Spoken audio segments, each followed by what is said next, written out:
ito mga kadogo, pauwi na ako, no? Pero ang ganda ng husky, tignan natin. Ang ganda ng husky, vlog natin. Ito mga kadogo. Right, nakita lang natin dito, malapit sa office. Ano to? Lalaki, no? Kundo!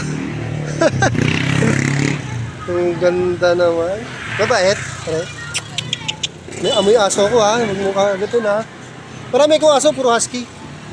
Saint Bernard. Nagbibreed ako. Tsaka pusa. May ano kaya? Mag-breeder kaya? Oo. May vlog na ako. May sarili akong vlog. Mr. Doggy Style TV. Oo. Ako yun. Mga aso ko nandun. Sa makikita sa vlog ko? Oo. Ito, makikita ko sa vlog. Mr. Doggy Style TV, Brad ha. Double G on Double G. Nga, makikita sa vlog mo niya to. Ano page? Anak ko si Claro dito. Parang yung sikat na vlog yan. Klaro dito. Yung story. Ano page mo yan? 3.9 yun. Andrito ito. Ayan, mga kadogo ha. Lalabas sa vlog natin. See you bukas ha. Thank you for watching.